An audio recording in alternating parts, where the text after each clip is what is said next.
Funding has been provided by the state of Minnesota's Arts and Cultural Heritage Fund as part of the Clean Water, Land, and Legacy Amendment.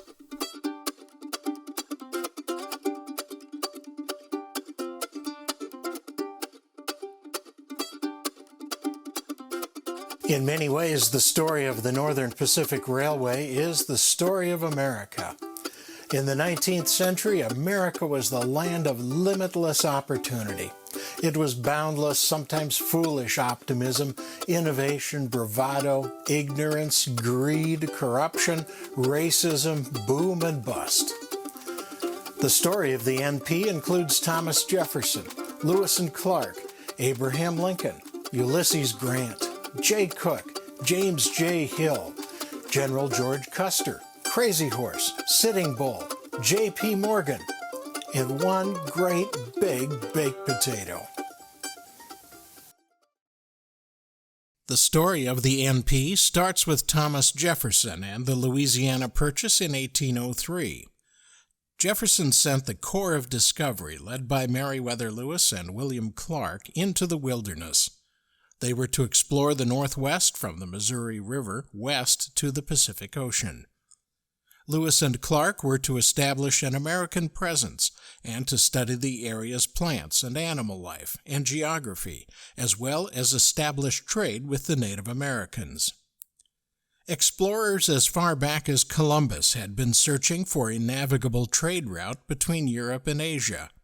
Jefferson hoped the Corps was to discover the most direct and practicable water communication across this continent for the purpose of commerce. Abraham Lincoln understood a transcontinental railroad was necessary for settlement of the West and would bring the country together. He said railroad building was a link in a great chain of railroad communication which shall unite Boston and New York with the Mississippi. He declared that a railroad to the Pacific Ocean is imperatively demanded by the interest of the whole country, that the federal government ought to render immediate and effective aid in its construction. Lincoln signed the Pacific Railroad Act of 1862, which chartered the Union Pacific and Central Pacific Railroads. The act was amended in 1864, chartering the Northern Pacific. With subsidies, loans, and grants from Congress, the U.S. railroad system expanded nearly 1,000% from 1850 to 1885, from just 9,000 miles to 87,000 miles in 35 years. By 1900, railroads were one of the largest employers in the country after agriculture. I think the Northern Pacific's history has its roots really in Lewis and Clark. The Lewis and Clark expedition that Thomas Jefferson commissioned was an astonishing feat. Meriwether Lewis and William Clark with their group going west, not knowing what's out there, not having the benefit of maps. They certainly didn't have anything like GPS. And off they go.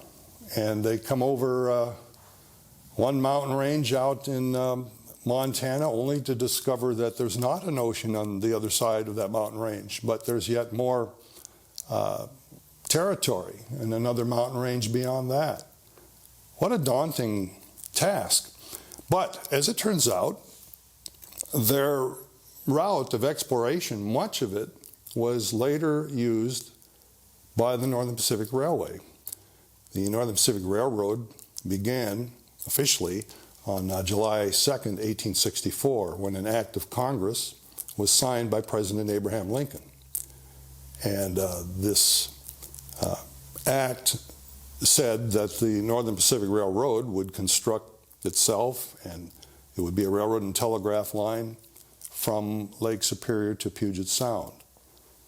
And so that was their charter, and the government granted enough land to the NP to accomplish this construction. And of course they used the land grant to help raise the money that it would require to construct the railroad and so on. So that was in 1864. But the first shovelful of dirt wasn't turned until a frosty February morning in 1870 near the present town of Carleton, Minnesota. That's where the NP's construction actually began. So there were 6 years of organizing and reorganizing and raising of money to get things started. But then construction started in 1870 across Minnesota in 70 and 1871, reaching the Red River in late 1871. And that's where eventually the town of Fargo, North Dakota, well, Dakota Territory at that time, and Moorhead, Minnesota, its sister city just across the Red River, would eventually be formed there. And on, the NP was constructed to the west, and of course there was construction going on at the west end towards the east. And it wouldn't be until September of 1883 that these two construction teams would meet at a place called Gold Creek, Montana, where there was held a final spike ceremony. Ulysses S. Grant was there and a bunch of dignitaries, Henry Villard, the president of the Northern Pacific. Well, don't tell anybody, but that actually wasn't the last spike of the Northern Pacific. But in order to meet the requirements of their charter, they had to build across the Cascades, and that hadn't been done yet. So we NP historians will tell you that the NP was really completed in May of 1888, a few years later, when Stampede Tunnel was opened out in Washington State, and that completed their line across the Cascades.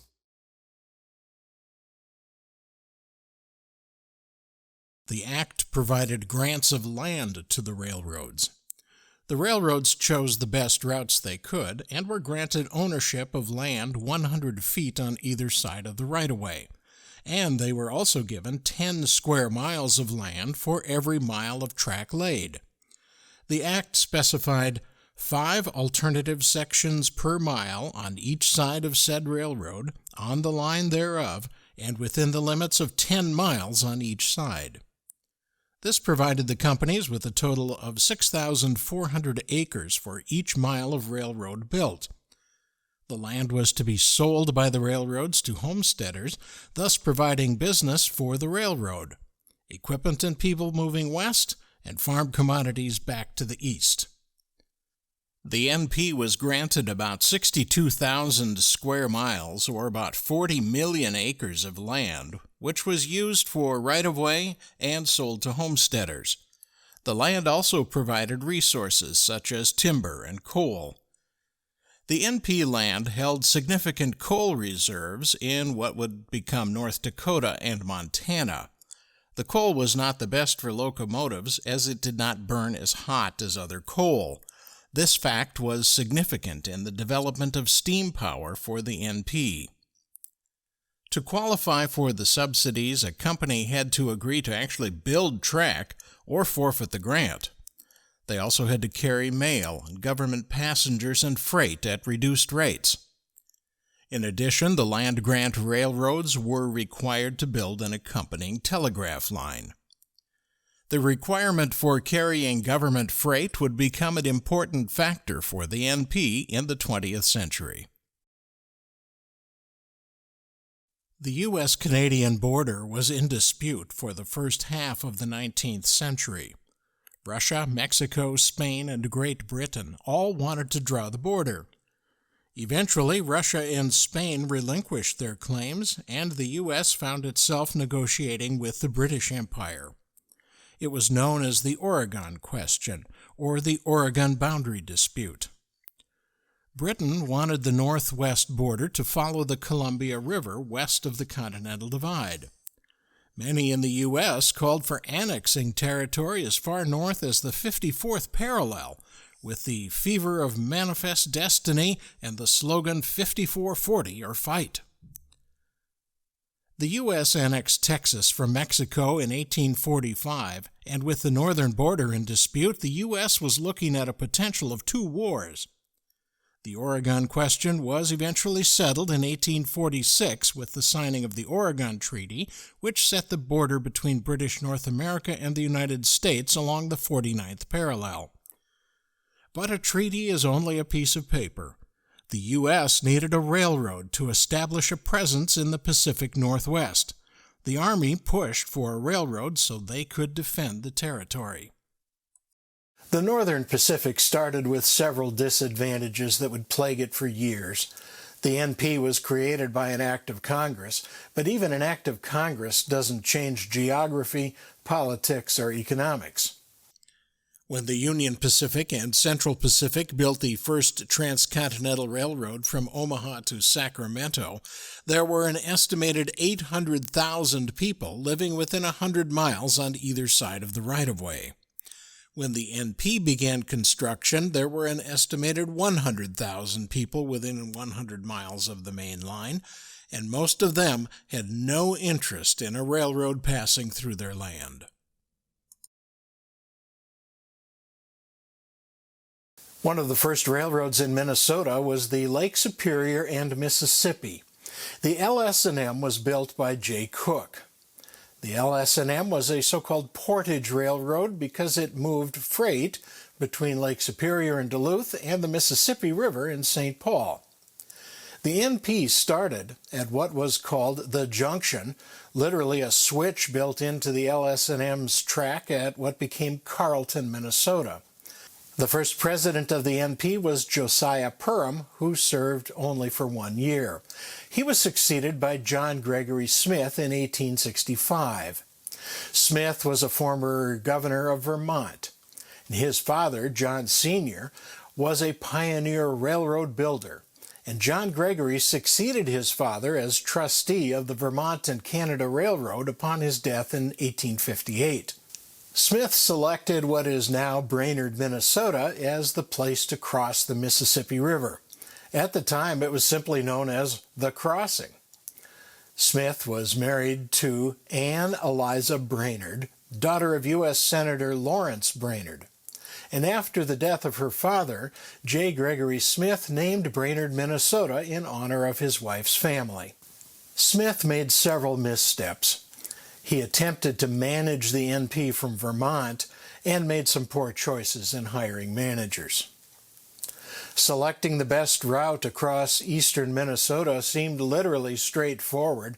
The land is flat and required few curves, which is what railroaders like. Yet, the chosen route challenged the newborn NP to its limits.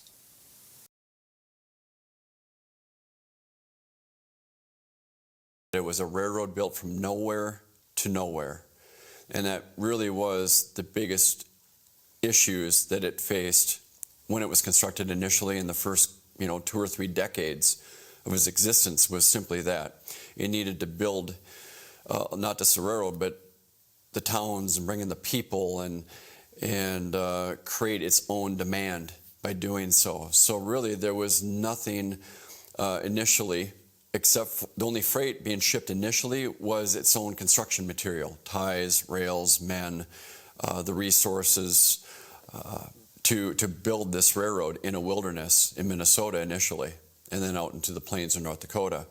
And each time they got to the railhead, a new town was usually built at that location. Just west of Brainerd, short-lived but very thriving lumber town called Gull River Village was founded in 1880. And in a period of about a dozen years, they shipped millions and millions of feet of sawed timber and lumber out to these retail outlets within the Dakotas. And many of the early structures in these early towns were built out of lumber that was shipped on the Northern Pacific west of Brainerd. There was no timber in North Dakota. Even wood for fuel, for early stoves or even the locomotives, all came from Minnesota. There was no timber resources in North Dakota. And so you have those logistics issues where you have to bring the wood into North Dakota by railroad to build the town. So one of the earliest freight revenue was lumber shipped from Minnesota to the west. Literally the day the Lake Superior and Mississippi Railroad was completed, several thousand men immediately transferred over to the Northern Pacific to begin construction in August of 1870.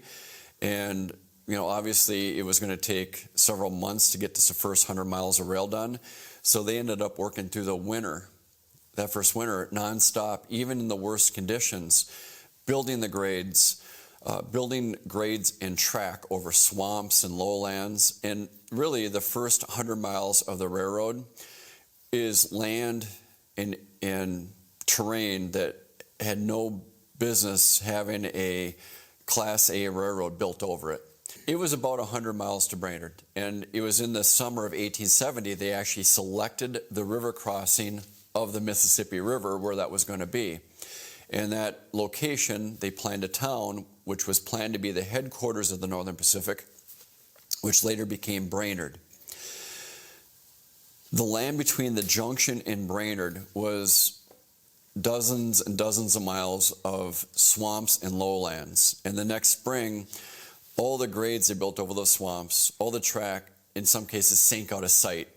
And it took them years and even decades of reconstruction before they finally got that solidified so it wasn't operationally interrupted every spring or during heavy rains or just random washouts. It occurred quite often. The bottomless pit on the NP Railroad a few miles west of the junction has been on another bender recently. For 2 or 3 days and nights, the superintendent, with a large crew of men, labored unceasingly to appease the appetite of the sink for gravel and things, but it seemed much like trying to intoxicate a rat hole by pouring in whiskey. Hundreds of tons of gravel and logs were put in, and finally the bottom was reached at a depth of from 30 to 40 feet. Brainerd Tribune, May 18, 1872.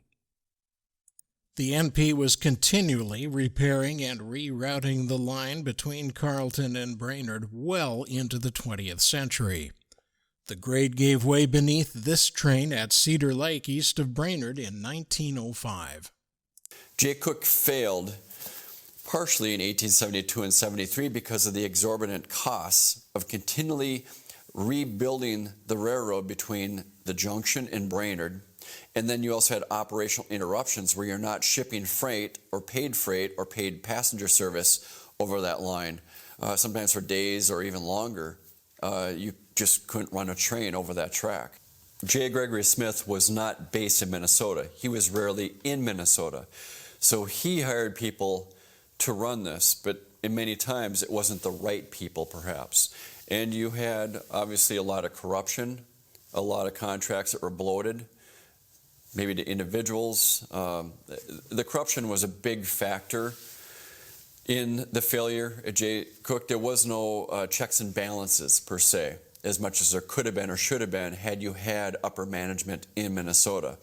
The Northern Pacific Railway started right outside of Duluth in Carleton and on its westward journey. And that was after the Lake Superior, Mississippi was incorporated into what would become the NP. Because of its proximity to Duluth and that starting point, and the fact that there was a major complex of roundhouses and engine houses and car shop here in Duluth, a lot of Northern Pacific stuff hung around. And we've got some great pieces in the collection. I'm sitting on the Minnetonka, which if you imagine back in the day, this was a pickup truck, and that was what they used to build the railroad. They had several of these tank engines that they bought from Porter. They were brought into Duluth by boat and then put on the rails, and this one made it all the way across the United States, building the Northern Pacific Railway as it went. And it was brought back by the railroad, and it's on loan to the Lake Superior Railroad Museum by Burlington Northern Santa Fe. The Northern Pacific is an inanimate thing. It's a corporation. It's a railroad. It's the people that have the stories that bring that to life. And the first story I thought of was obviously Jay Cook, the financier and owner of the Northern Pacific Railway that started its westward journey. And he is a very interesting man. He was the man, along with a few others, who financed the Grand Old Army of the Republic. At the start of the Civil War, the United States Treasury had about $1 million in it. By the end of the Civil War, the fighting was costing $1 million a day. The person that raised all that money was Jay Cook, and he was excellent at it. At one time, he had about 2,000 salespeople out selling war bonds to finance the Civil War. Now, the South financed their Civil War by printing money. Because their money had no standard. Inflation wasn't a problem because it's whatever you buy with it. But in the North, you couldn't just print that money because that would have led to incredible inflation. So they had to sell the bonds. Jay Cooke did everything. He had 2,000 of these salespeople fanned out across the country. They would follow the troops into battle so that on payday, where these troops had all this money in cash and no place to spend it, they would buy war bonds. And at the end of the war, when those war bonds got paid off, Jay Cooke made a fortune. It's the end of the Civil War. The House of Cooke got money piled up and no place to spend it.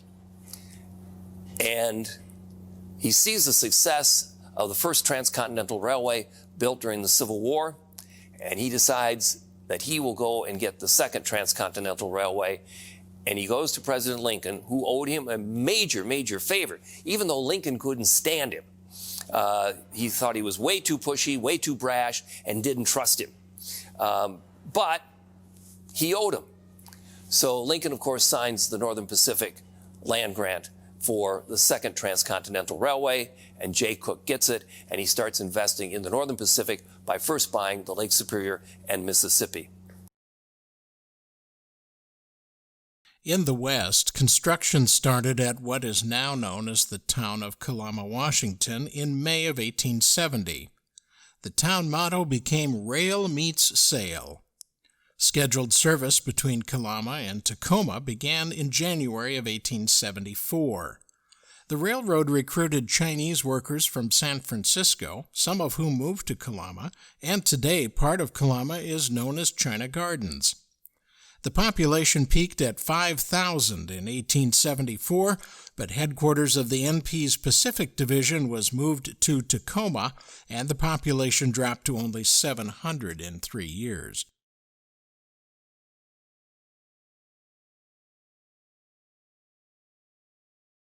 Both the Great Northern and Northern Pacific were aggressively marketing their land to prospective settlers. The NP had sales offices in Germany and Scandinavia. They attracted settlers with packages of cheap transportation and purchase deals. Their offer of abundant and cheap land, particularly suited for growing wheat and other crops, helped settle the Red River Valley of Minnesota and North Dakota, as well as lands to the west.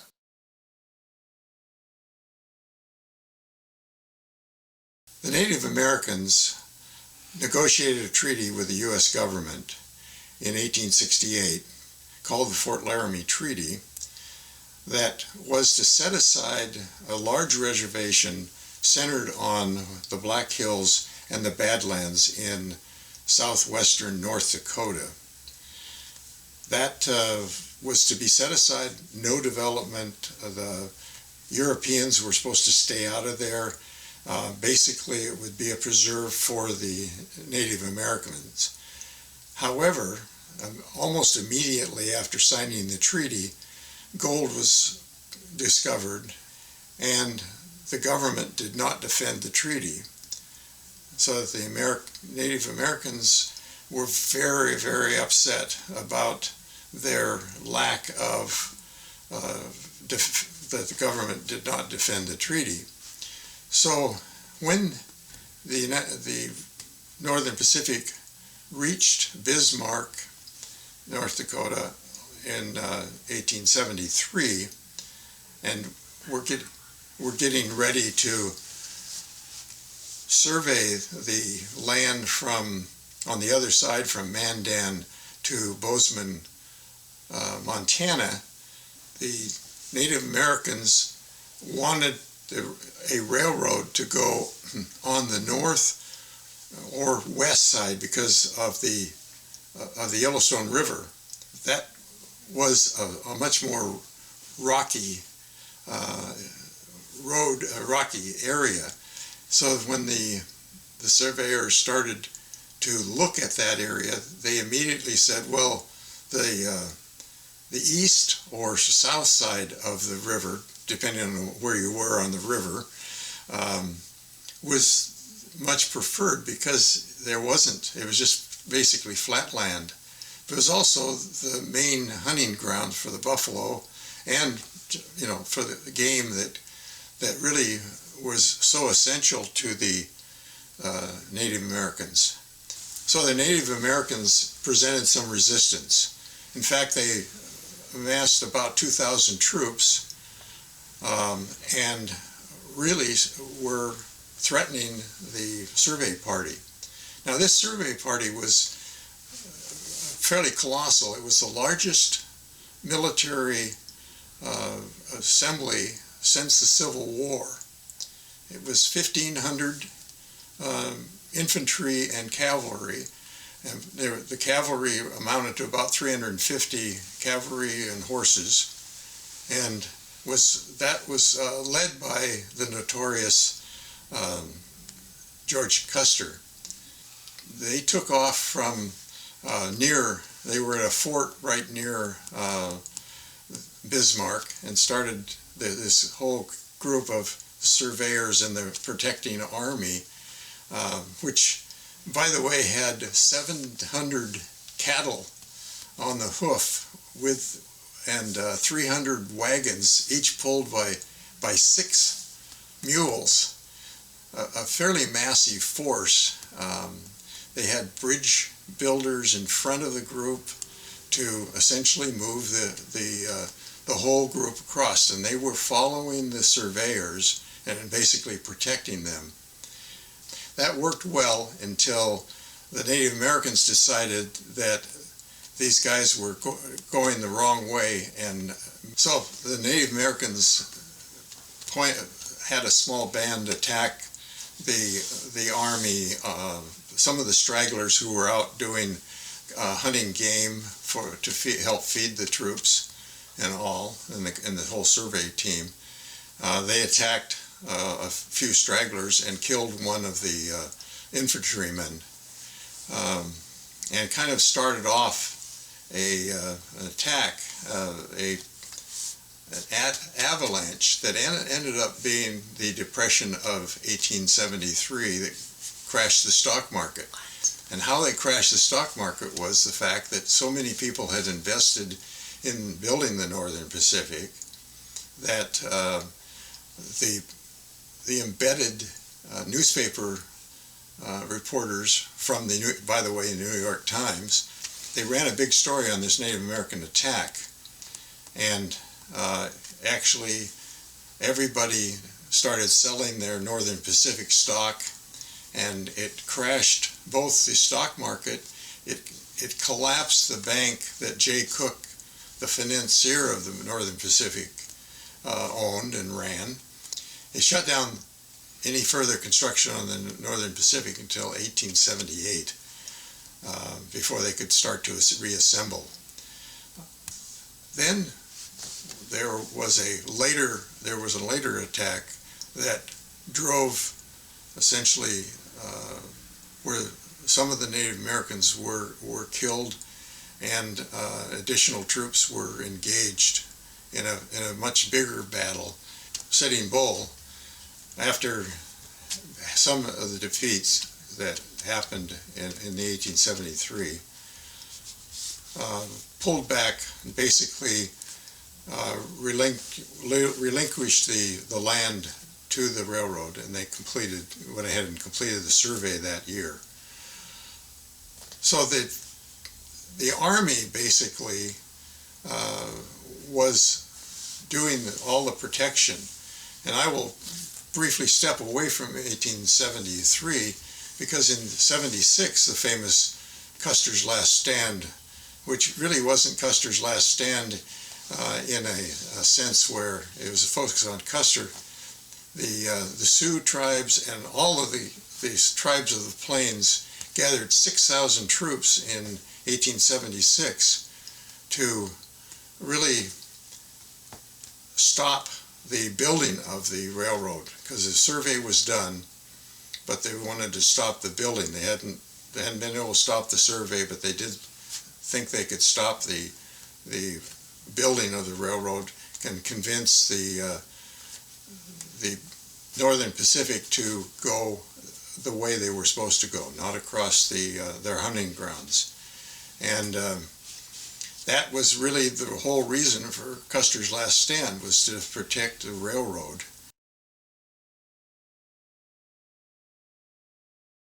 Native Americans were not the only ones who opposed construction. There was political opposition as well. There were essentially no towns between Omaha and California, and there were no towns between Duluth and Tacoma. Why would anyone build infrastructure where there was no demand for service? Critics saw the Pacific Railroad Acts as a blatant fraud by Gilded Age capitalists to build a railroad to nowhere and have the government cover the costs. Then came the Panic of 1873. Questions regarding the viability of the NP and other railroads, along with war in Europe, the Great Chicago Fire of 1871 and the Great Boston Fire of 1872, disruptions in the silver market, along with the Credit Mobilier scandal involving the Union Pacific, and the tremendously underestimated costs of building the NP brought down the House of Cook in 1873. NP President George Washington Cass forestalled bankruptcy as long as possible, but was forced to do so in 1875. Henry Villard, with strong backing from investors in Europe, built a transportation empire in the Northwest. The Oregon Transcontinental Company, which owned the Oregon Railway and Navigation Company, connected with the Union Pacific near Wallula, Washington. His main competitor in the Northwest was the Northern Pacific. With $8 million from his European investors, he purchased control of the NP and was elected president in 1881. Under Villard, the NP reached Livingston, Montana from the east in 1883, where they built shops for heavy repairs, similar to operations in Brainerd, Minnesota in the east and Tacoma, Washington in the west. Livingston, at the base of Bozeman Pass, marked the east-west division of the Northern Pacific. NP immediately built a line from Livingston south to Yellowstone National Park. Jay Cooke had lobbied for Yellowstone to be designated a park, and President Grant signed the Yellowstone Park Protection Act in 1872. The NP was now the Yellowstone Park Line. Villard staged an elaborate golden spike ceremony near Gold Creek in western Montana. 4 trains filled with dignitaries, including Ulysses S. Grant, came from the east for the festivities. Villard and his group learned the same hard lesson as Jay Cooke, that optimism doesn't build a railroad. The Wall Street Bears attacked the stock. Villard suffered a nervous breakdown shortly after the Golden Spike ceremony. Robert Harris, former head of the Chicago, Burlington, and Quincy Railroad, assumed the presidency. Harris pushed to complete the NP. Rather than the indirect route to Puget Sound following the Columbia River, a more direct route across the Cascade Mountains over Stampede Pass was chosen. A temporary switchback was used until the Stampede Tunnel was completed in 1888. This marked the actual completion of the transcontinental Northern Pacific Railway. Another economic panic hit in 1884. Many railroads were now overbuilt and waiting for business and profitability.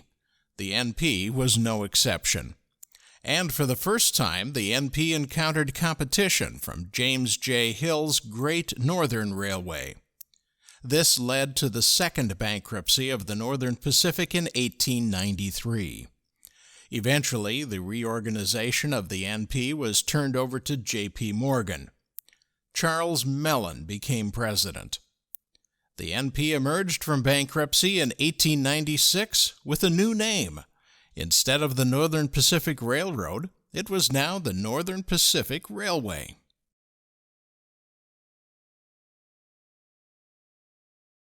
James J. Hill was born in Ontario, Canada in 1838.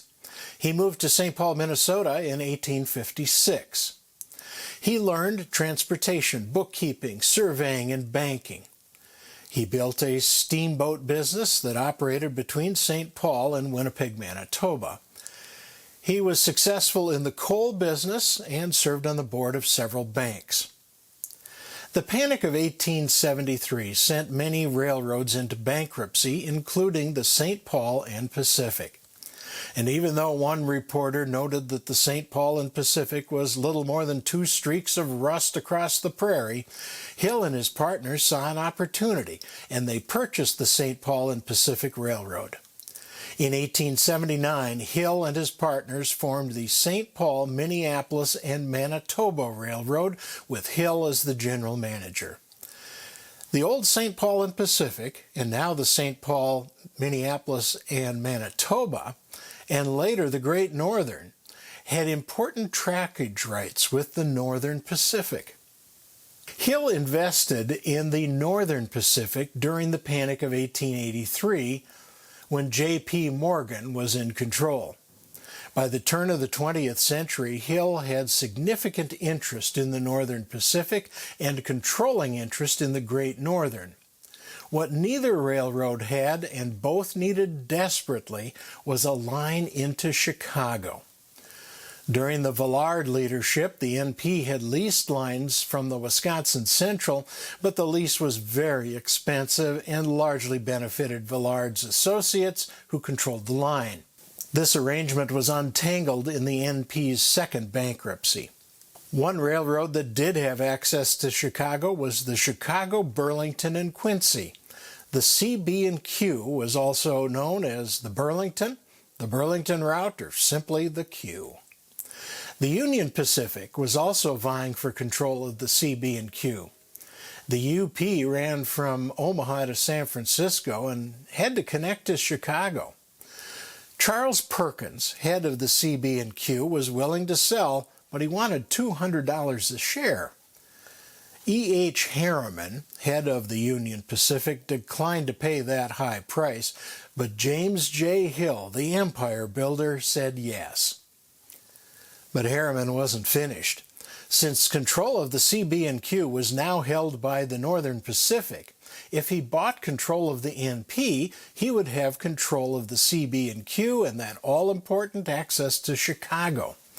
NP stock went from $150 a share to over $1,000 a share. It was a wild ride on Wall Street. The NP, of course, benefits because now they can get into Chicago too, and Hill has an interest in the NP, but not a controlling interest in the NP. And Harriman figures this out. And Harriman goes, if I buy the NP, I'll own the CB&Q as a result, and then I can get into Chicago. And I can keep Hill and the Northern Pacific out. So that was the motivation. And so secretly, he calls up some of his other investors, and they form this syndicate. And he doesn't tell the other investors what they're buying. He just says, I got a plan, I got some money, I need some more money, and you can be in the plan, and I guarantee you this is what you'll make. So they send him all his money, and he starts buying up the stock. And he starts buying it in little pieces, little pieces, little pieces. He has other people buy it and then sell it to him off record. And so now he's starting to acquire this controlling interest in the NP. Hill's out on the West Coast with his son Louis, and they get wind of this.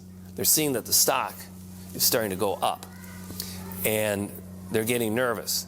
They need to find out what's going on. Well, what's going on is in New York City, and Hill's got to be there.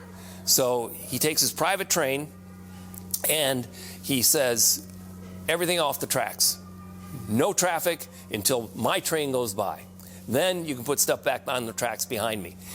Gets to the Twin Cities, another railroad, gets out to New York, makes the journey in about half the time that it would take if you were just going to buy a ticket on trains to get you from the West Coast to New York City. He makes it in about half the time. And that's when he finds out that Harriman's trying to corner the market. Ultimately, the two men and their associates agreed to settle their differences and avoid disastrous competition. Hill formed Northern Securities Company, which would hold and control the stock of all his railroad properties. Some of Harriman's people were appointed as representatives for his holdings in the Northern Pacific, and this arrangement averted a potentially disastrous panic. Hill had won the battle, but a larger war was now begun by the Securities and Exchange Commission. The public outcry led to the Justice Department filing suit under the Sherman Antitrust Act, and in 1904 the Supreme Court dissolved the Northern Securities Company. The railroads would now have to operate as separate entities. Eventually, Harriman was forced to divest holdings in the Union Pacific and Southern Pacific. However, in 1955, talk of merger began again, and eventually the Supreme Court approved the merger of the Northern Pacific, Great Northern, Chicago, Burlington, and Quincy, and the Spokane, Portland, and Seattle railroads. The new railroad, known as the Burlington Northern, began operations on March 2, 1970. The first half of the 19th century saw the beginning of railroading, and the second half was for building and figuring how it would work as a business. In the 20th century, even with wars and depressions, some railroads faltered, but the NP, now with stable, competent management, did fairly well. The partnership with the CB&Q brought direct access to Chicago and also parts of Texas. The Spokane, Portland, and Seattle Railroad was chartered by Hill in 1905 and had significant trackage in eastern and southern Washington. The NP built east as far as Ashland, Wisconsin, and north to Winnipeg, Manitoba. Automatic block signaling was installed along the entire main line, and double trackage was added in many key areas. At the peak, the NP had nearly 7,000 miles of track. The 20th century brought other new challenges. Orville and Wilbur Wright were changing the world. Henry Ford was beginning to mass-produce cars and trucks. Airlines, intercity buses, the personal automobile, heavy trucks, and later the interstate highway system would force even more changes in the railroad industry. At the turn of the 20th century, the railroads competed for the fastest and most luxurious passenger service. New York Central boasted that its 20th Century Limited was the most famous train in the world.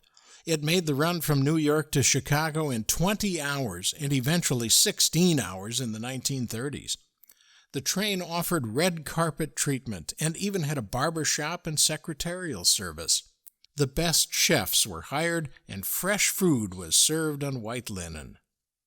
In the 1950s, the Atchison, Topeka, and Santa Fe offered what it called the Turquoise Room and billed it as the only private dining room on rails. It could accommodate up to 12 people and could be reserved for parties. Hazen Titus was the head of dining cars for the NP. He was at the western end of the line, sourcing locally grown foods to add to the menu of the North Coast Limited. He asked some local farmers what they had to offer. When Titus came around, he said, "What can be grown around here?" And his answer, one of the things was they grow this giant russet potato, a variety of russet potato that weighed around 2 pounds, that they'd use for cattle feed. He said they could be cut up and cooked, but they had a hard time cooking them because they're so big, by the time you got the center warm and cooked, the outer side was overdone. And anyway, Titus took a sack of potatoes or a couple sacks of potatoes back to St. Paul and went to work on trying to cook them and figured out a way of cooking them at a lower temperature for a while and then only turning up the heat for the last little bit. And it became a great hit and one of the biggest advertising promotional things for the Northern Pacific dining thing. And sure enough, the NP instituted something that became one of its advertising points for passenger travel, the route of the great big baked potato. So even as late as the 1960s, if you were riding on the North Coast Limited into Seattle, for example, or on the Main Streeter, which was the name of one of their other passenger trains, you would go by the NP's commissary just before you made the stop at King Street Station. And you'd look over there, and on top of the commissary building was this great big giant potato with its potato eyes in it that were illuminated at night. And it was quite the sight. And they even wrote a song about the great big baked potato.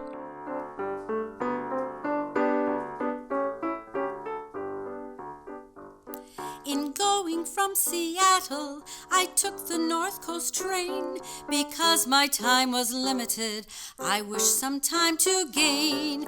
I crossed the Great Columbia, where roses were in bud. Then wandered into dinner, and there met Dr. Spud. 'Twas lying on a platter, sure something just immense, served with a spoon and butter, and it only cost 10 cents. It was split right up the center, filled with butter, and what's better, it was sweet and hot and mealy. Was it good? Well, I should stutter. Oh, you great big baked potato, you are Irish through and through. You may talk of your lobsters, clams, and oysters too, but just try that potato, it's good for you.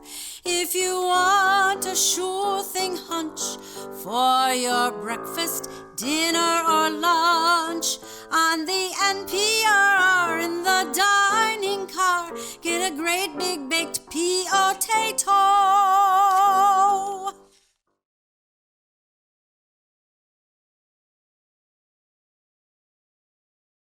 The NP was beat up pretty badly by World War II. I'm talking about its physical plant. The tracks, for example, by 1945-46 were in tough shape. Rail was worn. Well, why? Well, because the NP was a land-grant railroad, it had to haul an awful lot of tonnage and people, military personnel in particular, and it had to do so at reduced rates. That was part of the deal, of the land-grant deal, way back at the beginning. So here's the NP. It's tonnage and its train miles quadrupling between 1941 and 45, quadrupling at least, if not more, and yet the revenue takes a hit because of this land grant deal. And so they come out of the war with track that hasn't been kept up or maintained as well as it would otherwise have been. They just couldn't do it. My father worked on the section on the NP back in 1946, just for a brief time. And he couldn't believe what he was seeing with the rails. He described them to me. And that's on the main line. You know, he said they were worn to the point of danger. President Denny, Charles Eugene Denny, was the NP president at that time. I think did a brilliant thing. He's probably an underrated president of anything. We don't hear a lot about him. President McFarland in later years gets the credit for hiring Lowy and revamping their passenger service. But it was President Denny who realized that in order to operate the North Coast Limited on that faster schedule, it had to have the physical plant to do it. It had to have not just better rail, but a better route. There were at that time an awful lot of 35, 40 mile an hour curves on the NP because it was built so early as compared to, say, the Great Northern. There were a lot more sharper curves on its route, and these required speed reductions, speed restrictions. Well, wouldn't it be nice to eliminate some of those? Cut across the inside of the curve, build a new line right here, move the track over here. Out at New Salem, North Dakota, for example, a whole new line, it was called the New Salem Cutoff, was built between New Salem and Glen Ullin, North Dakota. It reduced railroad mileage by about 9.5 miles, 9.6 miles, fewer miles. And it reduced curvature enormously. The number of degrees of turning angle that were eliminated by that cutoff was a very large number.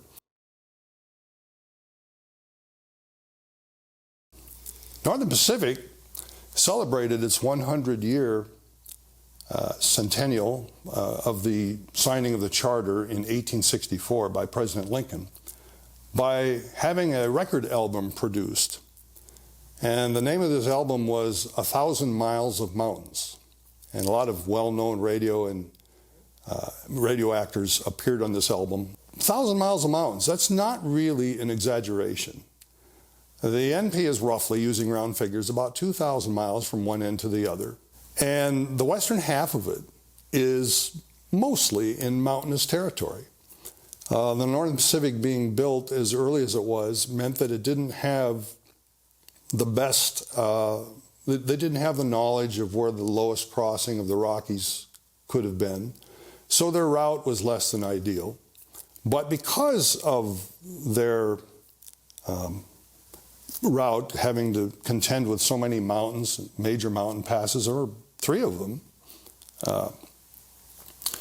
4 if you count the fact that there were 2 lines across central Montana, one via Helena and one via Butte.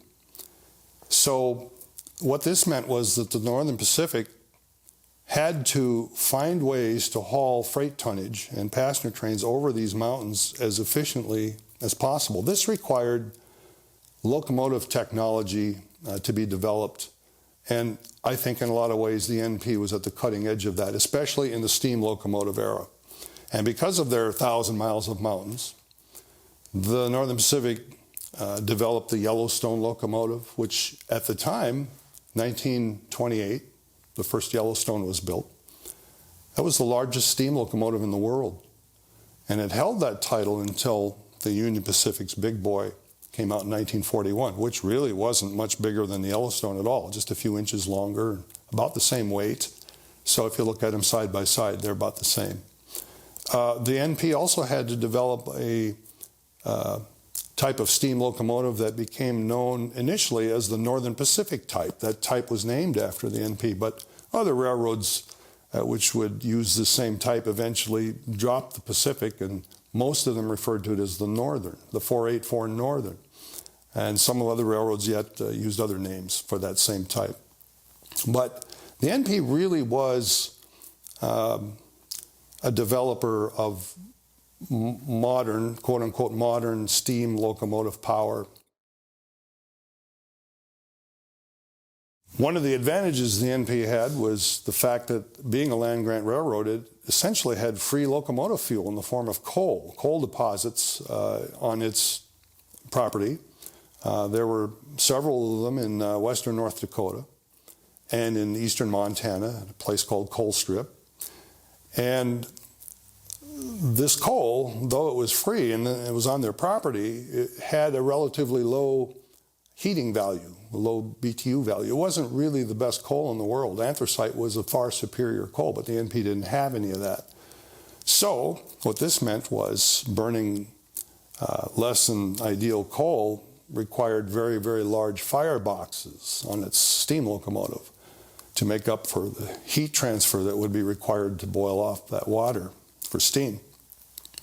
Well, those large fireboxes required more wheels and axles under them to support the weight. So these are the kinds of things that led to the development of the Yellowstone and the Northern and so on. It also meant that the NP was relatively slow to dieselize. Other railroads, such as the Great Northern, ended up being fully dieselized a little bit earlier than the NP did. I mean, it kind of makes sense. They had free fuel, and plus railroad management was, at that time, skeptical that the diesel-electric locomotive was really a viable option, that it would work. There was some skepticism on all the railroads about that initially. So, for one reason or the other, the NP kept its steam power in use all the way up to January of 1958. That was the last month where a revenue operation took place with a steam locomotive. Diesels were sort of a cookie cutter type of thing. They all looked similar and they operated similarly, and they were relatively simple to operate as compared to a steam locomotive. Steam locomotives were very, very labor intensive, but even equally interesting is the fact that they were, almost all of them was a custom design. So you could look at a steam locomotive, and if you knew something about American railroads, you could probably, just by looking at it, without even seeing the railroad's name on it, figure out what railroad operated it and where on that railroad it was operated by virtue of its design. Because steam locomotives, they were peculiar machines. They had to be designed for a particular type of service in a particular geographical area under particular operating conditions. There was an engine known as the Yellowstone type. It was, the NP referred to it as a Class Z5, Z as in zebra, 5. It was a 2884, huge locomotive. In fact, it was the largest steam locomotive in the world when it was, when it first debuted in 1929.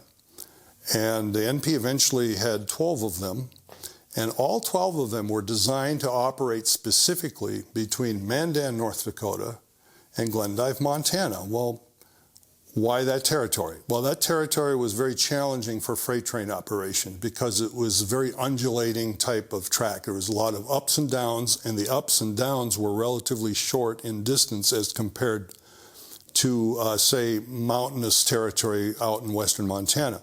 So between Mandan and Glendive, you might go up a grade, say maybe a 1% grade or so, for a few miles, and then you're going down a 1% grade for a few miles, and that sort of thing. So if you have a very long freight train, part of your train, in most cases in that territory, is going uphill, and part of it is going downhill. So to handle freight trains over that territory prior to the Yellowstone, the NP found that it had to cut its trains in two pieces. They could get it all the way from the west coast to Glendive, eastbound. A 4,000-ton train, 100 cars typically, and now they've got to cut it into two pieces and haul each piece with a Class W type engine, which is what they had at that time. Well, that's double the number of crews, number of operations, number of trains on the line that the dispatcher has to take care of and dispatch. So along comes the Yellowstone. Now, the NP wanted this engine, the Yellowstone, to be able to handle a 4,000-ton standard freight train of the day, 100-some cars, all the way from Glendive to Mandan with no problem, and to be able to maintain a decent speed doing it. Well, you look at a Yellowstone, and that's what you see in it if you realize what you're looking at. It's a 2884, so it had 2 leading truck wheels, and then 2 sets of 8 drive wheels, and each set being powered by its own set of cylinders and valves and so on. Well, those drivers, or the drive wheels, are 63 inches in diameter.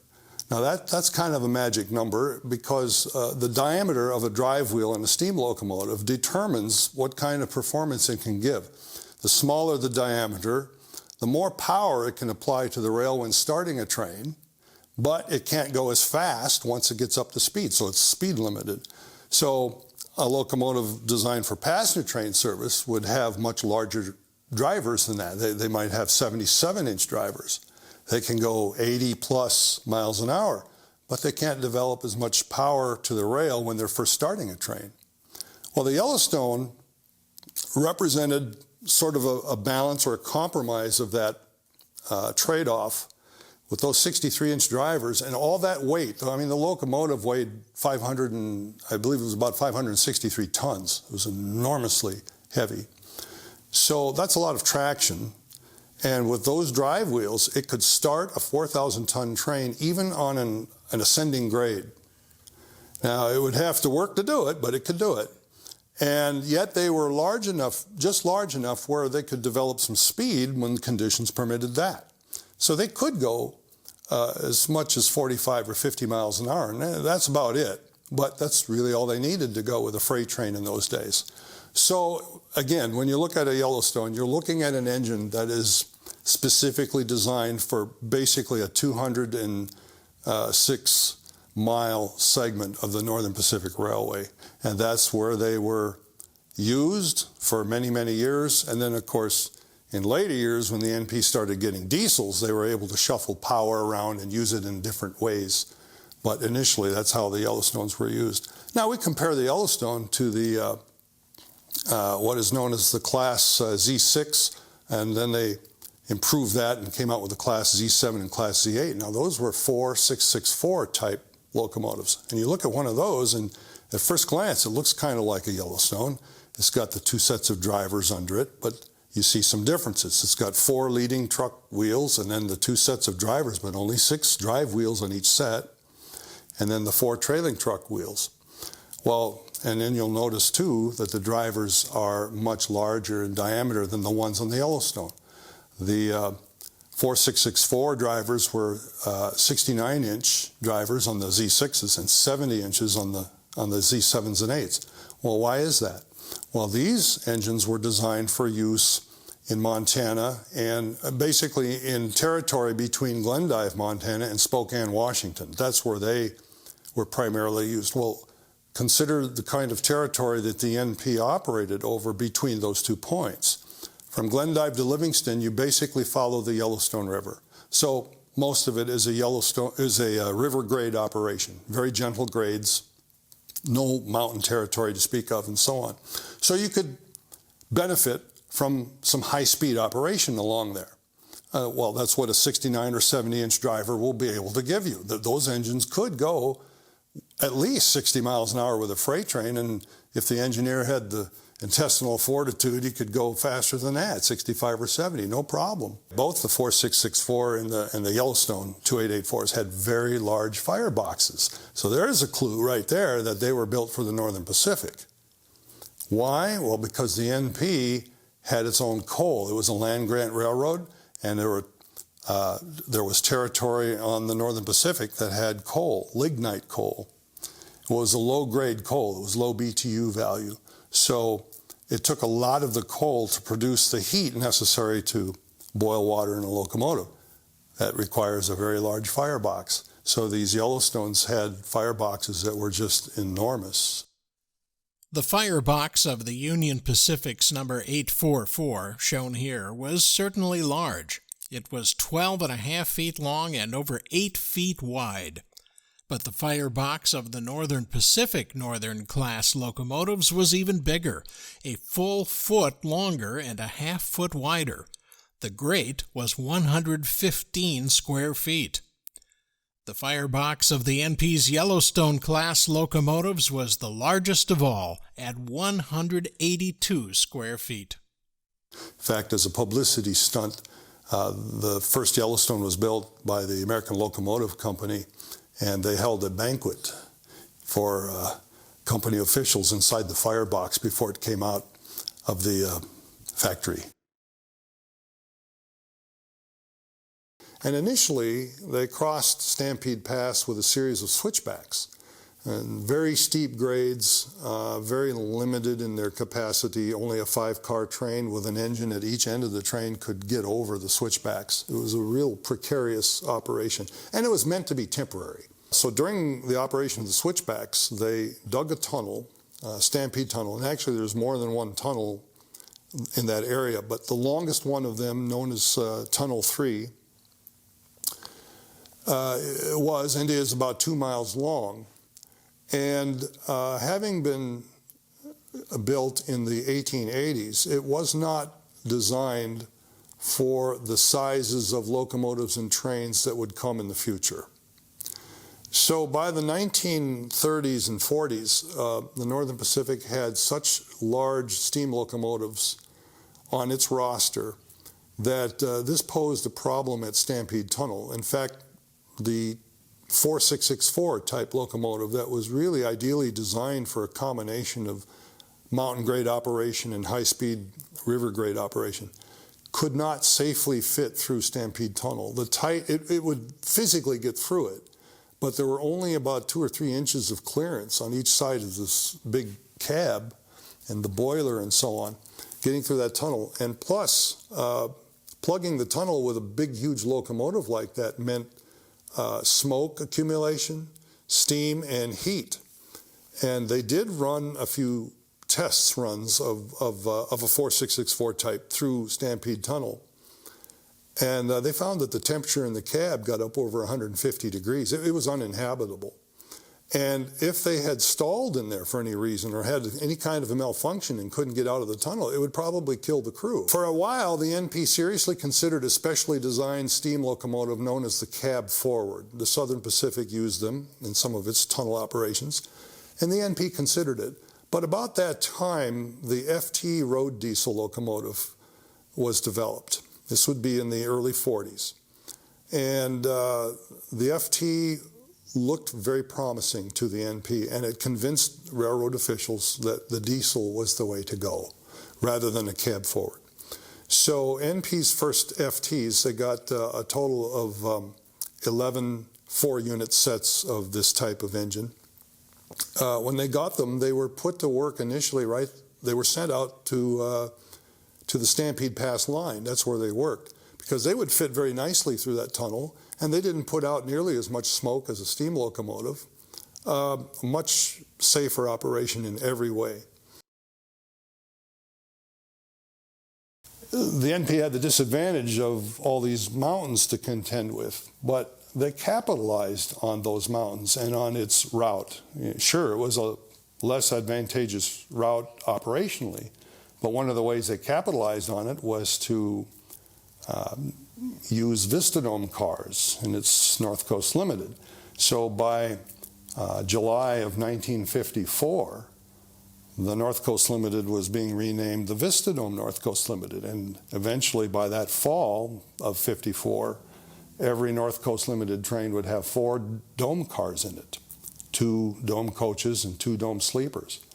Vistadome, for those who maybe haven't heard this term, it's kind of fallen out of use in recent years, was basically a standard passenger car that had an observation deck on the top of it. So you went up a set of steps and into this glassed-in area. You had glass above you, behind you, to the side of you. You basically had 360-degree vision of the marvelous scenery that cost the NP operationally and in locomotive development, but it was a lot to look at. 28 mountain ranges were visible from a Vistadome seat. More rivers than you can count were seen or crossed, followed. The Yellowstone River, for example, 344 miles following the Yellowstone River from Glendive to Livingston. Lots of interesting scenery. Barbara Person was hired as one of the NP's Sioux, a stewardess nurse, in 1957. She was photographed in the North Coast Limited Vistadome. The photo was used in this ad. Barbara, now Barbara Hancock, was on a railfan excursion in 2002 when they reenacted the 1957 photo. Her Sioux uniform still fit 45 years later.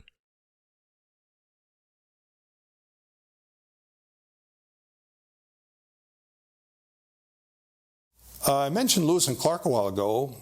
They really, I think, are on their journey. They discovered a campsite south of present-day Missoula, Montana, on a little creek that became known as Lolo Creek.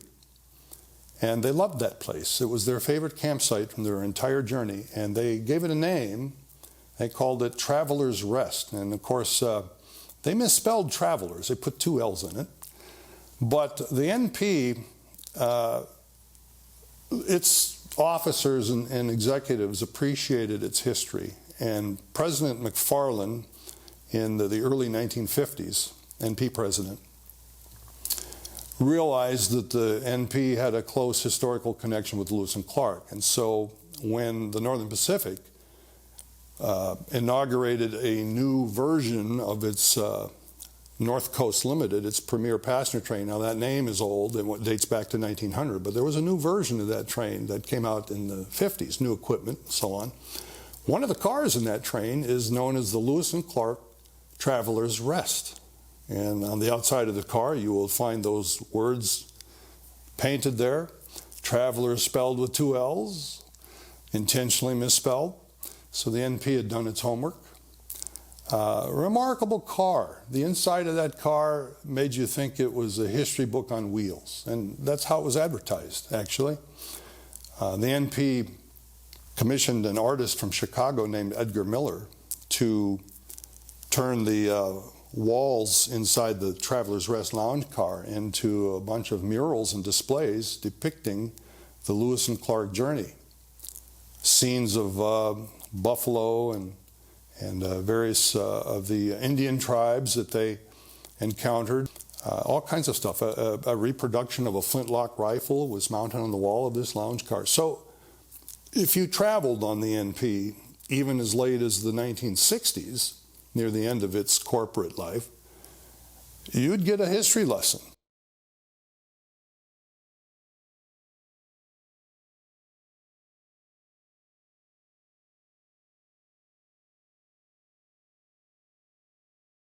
As the NP looked down the tracks after World War II, they saw a Boeing 707. Their answer to the competition was to upgrade and rebrand the North Coast Limited. They hired famed designer Raymond Loewy. You may not know the name, but you know his work. Raymond Loewy designed logos, locomotives, refrigerators, and automobiles. In the 1950s, the Northern Pacific hired him to redesign the North Coast Limited. The two-tone paint scheme chosen by Loewy was inspired by the Montana pines, darker green over lighter green, separated by a white belt line. The colors for the modern freight locomotives, black, yellow, and red, probably came from a graphics designer at General Motors. Although Raymond Loewy designed many logos, he is not responsible for the logo of the Northern Pacific Railway. That distinction goes to E.H. McHenry. McHenry was the chief engineer of the NP. He attended the Chicago World's Fair in 1893 and saw the symbol called the monad at the Korean exhibit. He was looking for a unique symbol to represent the NP, so he brought the idea back to St. Paul, where he showed it to General Passenger Agent Charles Fee. Together they designed the distinctive logo of the Northern Pacific Railway. The symbol has its roots in Chinese philosophy dating back some 4,000 years. It symbolizes the duality of life, masculine, feminine, light and dark, and so forth. To some, it's a symbol of good luck. The NP used it for over 50 years. It was, they said, a symbol of good railroading. The NP left us a legacy. There are towns, cities, counties, and states that are put on the map because of the NP. Quite a legacy. North Dakota, for example, became a state November 2nd, 1889. Montana becomes a state in November of 1889 also, 6 days after North Dakota did. And then about 7 or 8 months later, July of 1890, the state of Idaho achieves statehood. Well, in large part, the NP helped make this happen. So the NP has left a very big legacy in this part of the world, the Pacific Northwest. Let's think about some of the towns and cities that are named after NP people. Perham, Minnesota, small town east of Detroit Lakes, named after Josiah Perham, the first president of the railroad. Fargo and Moorhead, Fargo, North Dakota, named after William G. Fargo. Moorhead after William G. Moorhead, same first name, middle initials. They were directors for the Northern Pacific Railroad at that time. Well, then there's Cass County, North Dakota, which Fargo is located in. That's named after George Washington Cass, who was the NP's third president. We have a town about 20 miles west of Fargo called Castleton, also named after NP President George Cass. Then there's Oaks, North Dakota, named after the NP's 8th president, Thomas Fletcher Oaks. What about Hannaford, North Dakota, named after NP's 14th president, Jewel Hannaford. Oh, and then there's Billings, Montana. Frederick Billings was the 5th president of the Northern Pacific. The Northern Pacific has its fingerprints all over the region. Runyon Peterson was a young new engineer, and his mentor was an old head engineer by the name of Fred Lewis, or Fritz Lewis as he was known. I learned a lot about how to approach my job as an airline pilot from watching Fritz Lewis and the way he approached his job as a locomotive engineer. He never flew an airplane, but his approach to his job, I would sum it up with one word: he was a perfectionist. He was never satisfied with his own performance. And people like that are actually kind of rare in any line of work, even on the railroad. And he was, even with 30, 40 years of seniority, he was still perfecting his craft and teaching others to take that same approach, like Runyon Peterson. Runyon fired for Fred Lewis many times, and then Runyon himself was promoted to locomotive engineer. And when he was promoted and started running as an engineer, Fred Lewis would challenge him to tie contests. Well, what's a tie contest? Well, their territory went from Dilworth, Minnesota, west to Jamestown, North Dakota, about 100 miles. On a westbound freight train coming into Jamestown, you start down a hill a few miles east of town, and it's a fairly steep descending grade down into the James River Valley, into Jamestown. And all westbound freight trains at that time had to stop just short of Pittsburgh Avenue crossing. There's a grade crossing there just east of the depot. They would stop there, and then they would get a yard track assignment. There's a telephone booth there. They could call the yard master, get a yard track assignment, and then go on. The tie contest was to see who could stop his tonnage freight train the closest to that grade crossing without encroaching on it. The way they did that, and of course they would never work together if they're both engineers. They'd be on separate trains. So the way they did that is they'd bring each guy would bring his train down that hill and stop. He'd climb down, take a piece of chalk, and put his initials and the date and the engine number that he was running on the tie, the cross tie, directly under the front coupler of the locomotive. And these two guys had tie contests for years. And Runyon told me, he said, if it wasn't for that, I don't know where I'd be today, because that taught me the importance of trying to perfect your craft. Perfection, you never achieve it. And they knew that. They knew they never would. But nothing less than perfection would satisfy them.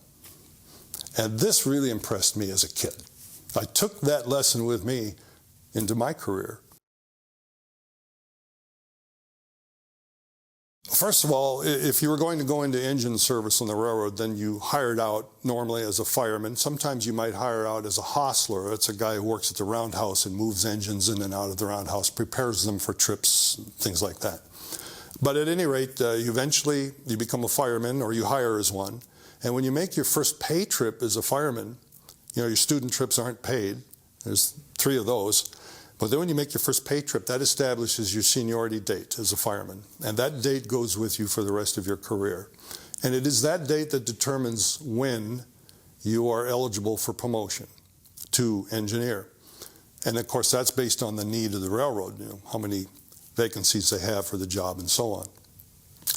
When a fireman knows that he's getting fairly close to promotion based on his seniority and on the movement of personnel, he starts preparing for that promotion, usually months in advance. And he's doing this on his own time. So there's a number of ways they could do this, but the first thing they did was they would gather materials. They would gather books that they studied from. There would be books that would talk about the mechanical aspect of steam locomotive operation. Then there would be books that would talk about the air brake system. Then when it finally came time for promotion, there were some classrooms that were done locally. Right there at their engine terminal. And the instructor in those would normally be the road foreman of engines, sometimes referred to as just the road foreman. He was in charge of all of the firemen and engineers in that district. He was in charge of their training, their performance, all of it. And also he was the guy who would qualify them in different types of service. So he would teach classes on air brakes. He would teach classes on the mechanical side of things, in addition to all the prep that the fireman was doing. Then came the week of promotion. It was 4 days, actually. These are exams. The mechanical exam, back in the steam era, took about a day and a half. Now, this could vary from one division to another. They weren't necessarily all exactly the same, one operating division to another. But what I'm giving you is a good sample. So the mechanical exam would be a day and a half. It was all written. And it wasn't multiple choice. It was short answers or essays. And the questions were like, most of them were troubleshooting questions. You're out on the road, and this is the symptom that happens. Your engine starts doing this. What are you going to do? Because if you think about it, if you get stranded, it's not like a truck. You can pull over to the shoulder with a truck or go off on a side road. You can't do that with a train. And if you get stranded, you've tied up the railroad. So it's very important for the locomotive engineer to know how to troubleshoot things and at least get his engine moving well enough to clear the line, if nothing else. Hence, these written exams where you have to explain yourself. You'd write out in this big paragraph how you would handle that problem. 5 points maximum for each question, and they would grade it 0 to 5. And the overall exam passing was, I think it was 80%. And the typical score was in the mid-80s. Nobody got 100%. These were not simple exams. If you got anywhere in the 90s, you were considered to be pretty sharp. Then came a whole day just for the air brake exam. Again, this exam, the air brake exam, was written. You had to explain things, and it was pass-fail. And then, of course, another day was devoted to a rules exam. That's an exam on the operating rules. And the guys being promoted would be sitting around a table, and a rules examiner would come in to give that exam, and it was done orally. And he would just go around the table and ask each guy a question. And there were certain questions, any questions having to do with train orders. This is a train order, and these are peculiar messages written in kind of a language of their own that were used to control trains and to keep them from colliding. All right, so in the rules exam, if you missed a question on train orders, if you messed one of those up, you failed the whole exam. You were done. And you had to retake it. If you failed to make it through promotion week, if you failed any one exam, you were sent back to the next promotion class. Well, when would that be? Well, that could be, during World War II, it might be 3 weeks later, but in the 1930s, it might be 4 years later. And if you failed a second time, on most operating divisions, you were made a permanent fireman and you lost, I think it was 11 seniority numbers. 11 guys that were behind you are now ahead of you. So the pressure was on to make promotion. And this was tough stuff. I was very privileged to become close friends as a young lad with people who were working on the railroad. In all crafts, I had one of our neighbors was a conductor and a brakeman for the Northern Pacific at Fargo. Locomotive engineers, track workers, and eventually the president of what would be the Burlington Northern, and he was the vice president of operations of the Northern Pacific. He started as a track man swinging a spike maul near Horace, North Dakota. I knew him. So these people working on the NP were fascinating people. Every one of them was a walking history textbook, if only I would just read it, or if one would read it. And I availed myself of their friendship and input. And I can tell you this, they absolutely loved their work. They were loyal to the NP. They were loyal to their location. People weren't mobile back in those days like we are now. A typical Northern Pacific railroader, especially if he was in the operating side of things as an engine crewman or something, he worked where he grew up or where he was born. In fact, their seniority only applied in their region or in their district. So if a locomotive engineer moved from Dilworth clear out to Missoula, even though it's on the NP and he might be working for the NP in Missoula, he had to start over with seniority. His seniority only applied in his home district. And their careers typically spanned at least 35 to 40 years, and quite often more than 50 years. It was very common for a retiring engineer or conductor or a dispatcher to be to have 50 years or more on the railroad. That did happen. 48 was a frequent number I've seen. And they loved the NP. You know, the NP was, for as large as it was, it's remarkable that the employees that worked there were more or less like a family. And they've said this. This is how they view it. They've told me this. We were like a family back then. They've even joked about it. You really had to mess up pretty bad to get fired. You know, they kept their jobs. You know, that's actually true. There was a terrible, terrible derailment of the North Coast Limited in 1962. And one employee, he was actually an officer, it looked like they were trying to pin the blame of this accident on him, and that wasn't right. He didn't deserve that blame. And he stood up for himself, and they listened. The top brass listened, and he kept his job. In fact, he wasn't demoted or anything. That's brilliant. That's brilliant, because instead of firing everybody and starting from scratch and having to reinvent wheels and retrain people, instead, they opted to learn from the mistakes that were made that led to that accident. And it was a better railroad. Different culture. What a privilege it's been to know these kinds of employees. To serve you well and promptly, all regardless of expense. A great big baked potato that only cost 10 cents. Oh, you great big baked potato, you are Irish through and through. You may talk of your lobsters, clams, and oyster stew, but just try that potato, it's good for you.